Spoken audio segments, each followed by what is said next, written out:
A gente sentou, né, novamente com a diretoria da empresa e foi o momento que foi o dia D, que é a hora que a gente trouxe a percepção, o parecer das dores e das questões que a gente levantou não só com o dono, mas dentro, em loco, na empresa.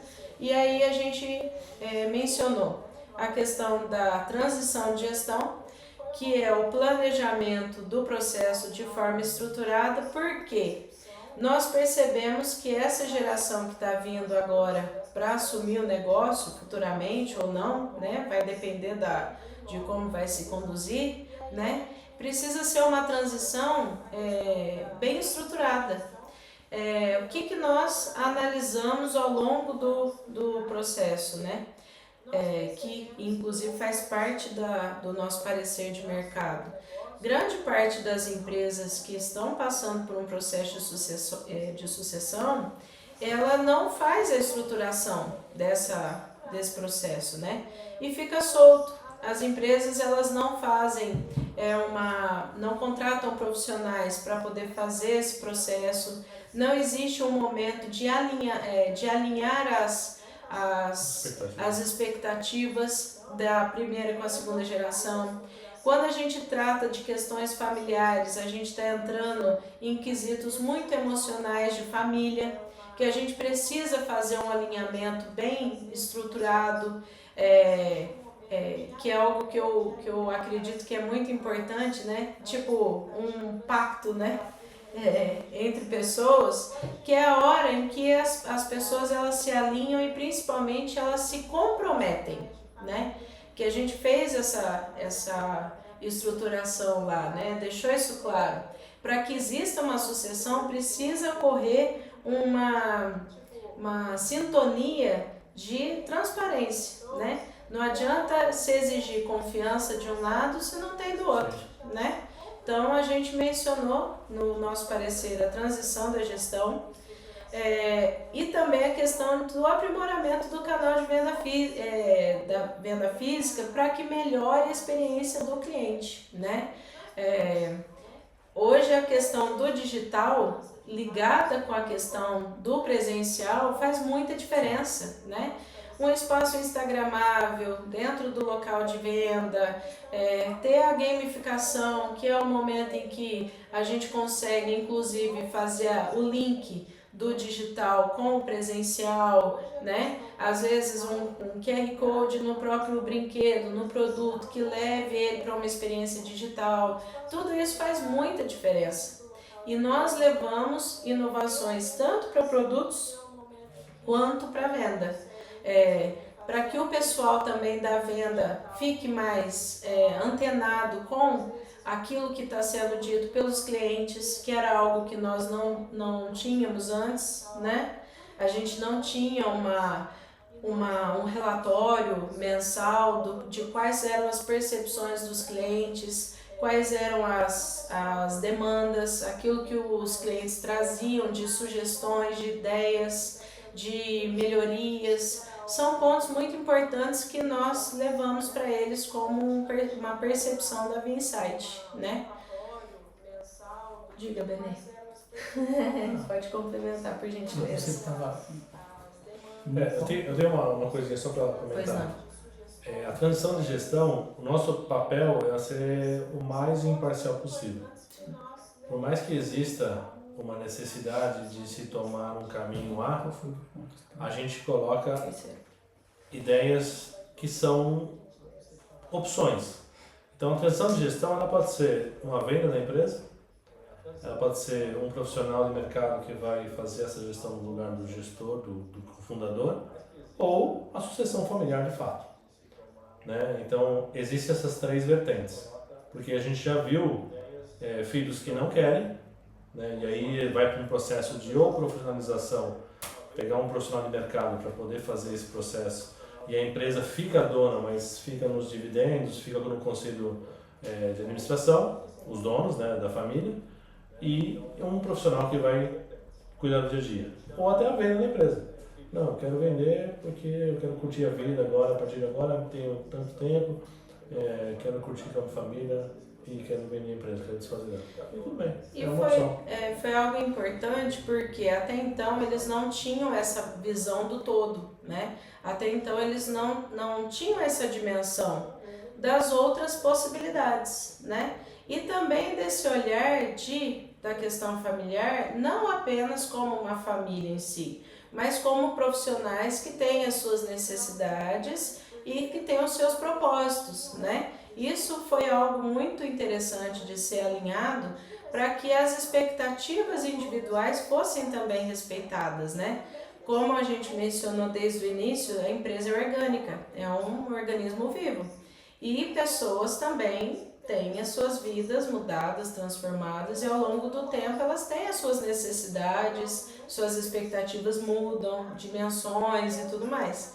Então foi algo que ficou mais leve ao longo do processo, para que eles entendam que existe uma transição de gestão, que tem outras possibilidades, não apenas a questão sucessória, né? Que existe outras ferramentas que podem auxiliar, às vezes durante uma fase uma gestão mais profissional, depois no segundo momento após essa capacitação do filho, ele vinha assumir áreas diferentes, que foi algo também que a gente trouxe, e complementando a sua visão de negócio, né? E para que no futuro ele venha realmente de fato assumir o negócio. Eu vou repetir o que você acabou de falar, que eu acho que é importante. A empresa é um organismo. Então, imagina um corpo. Se uma unha não vai bem, o corpo todo sofre. E aí eu também vou trazer aqui a questão das diferenças de visão no processo sucessório. É importante que as cabeças da organização entendam que essa falta de alinhamento entre eles não fica só entre eles. Isso desce para a organização inteira. Toda a organização sofre. Principalmente se os dois estiverem atuando. Porque se só um deles estiver lá, pode ser que o impacto seja um pouco menor. Mas se os dois já estiverem, as duas figuras já estiverem atuando e elas discordarem, as pessoas vão perceber isso. E aí isso vai trazer confusão na cabeça das pessoas. Então a empresa como organismo, ela precisa ir em frente. Apesar dos donos terem aqueles conflitos, a empresa ela precisa seguir em frente. Nenhum dono de empresa que está em crise de sucessão espera que a empresa acabe. Então, quando a gente traz que, de repente, você não precisa passar para o seu filho a leveza que isso traz para ele, né? Eu não preciso necessariamente passar para o meu filho, e isso não quer dizer que eu seja um mau pai, por exemplo. Bom, então, é importante que a empresa entenda como que todas as áreas acontecem. E aí eu vou separar aqui basicamente duas, a administração e a produção. Nesse caso específico, a gente está trazendo a foco aqui para a produção.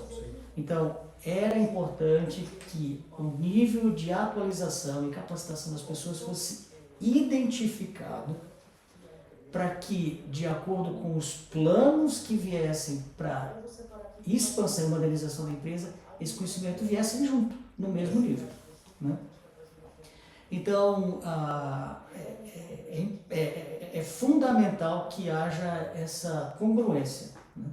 E aí, um plano de curto, médio e longo prazo é fundamental. Esse foi um insight interessante que a gente trouxe. E aí nós vamos acompanhar o restante das informações, e eu gostaria de completar mais uma questão. Não é só a questão sucessória familiar, mas nós já atuamos inclusive na questão de entrada de um novo sócio, mudança de sócio e também rompimento de sociedade. E isso praticamente o mesmo processo. Nós atuamos nisso tudo e já percebemos o quanto que a questão emocional ela vem à tona e que precisa de alguém para fazer essa condução, essa transição, que foi algo que chama muito a atenção e que mexe muito com as empresas. Um terceiro ponto, acompanhar as tendências de brinquedos educativos inteligentes, investir em tecnologia e inovação, mercado B2B, B2C, com foco no lúdico, prático e sustentável, né? Atualmente, os pais eles priorizam muito mais a questão de ser um brinquedo sustentável, o consumo consciente é algo que tem sido muito abordado e nós levamos isso como um parecer para a empresa também. A questão também de desenvolver um processo sistêmico de desenvolvimento organizacional para acompanhar a necessidade de capacitação e adaptação das pessoas na empresa, né, Benê? Como um processo como um todo, né? Como o Benê mesmo trouxe, essa capacitação e essa adaptação das pessoas é fundamental, porque ao longo dos anos as pessoas vão acostumando com aquele trabalho, né? E precisam se reciclar, né? Até mesmo para que elas se sintam valorizadas, se sintam inertes ali, inerentes ao processo, e que elas possam evoluir ao longo dos anos. O próximo ponto foi o desenvolvimento de um planejamento estratégico detalhado para acompanhar e controlar de perto a performance da empresa, suas metas e resultados, não apenas como um sistema de gestão, né, que a gente identificou, mas também um planejamento como um todo, planejamento anual, para onde que a empresa vai, não andar apenas à deriva, né, um barco à deriva aí, mas que elas tenham, que é algo que normalmente acontece em pequenas e médias empresas. Não ser reativos só, né? Ou a gente olha para o número e reage. Então, aí falando de indicadores, né? Indicadores de acompanhamento são mais eficientes do que indicadores de resultado. O resultado já foi, não tem como voltar atrás. Mas o de acompanhamento eu tenho como melhorar para ajustar a rota e tentar atingir a meta estabelecida. Então, e aperfeiçoar a performance, né? E por último, desenvolver um controle de qualidade para atuar de forma preventiva e proativa nas principais questões apontadas pelo mercado e cliente. Né, Benê? Exatamente o que o Marcelo acabou de falar. Se eu não meço, eu fico à mercê do acaso.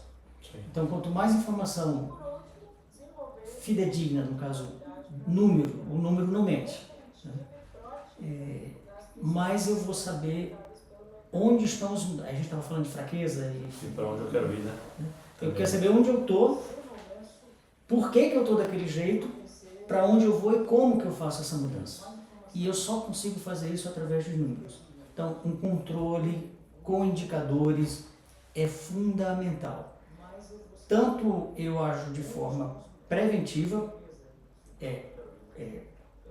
impedindo que novos erros aconteçam, como proativa, que é exatamente eu ir ajustando o meu curso para eu chegar nos meus objetivos, né?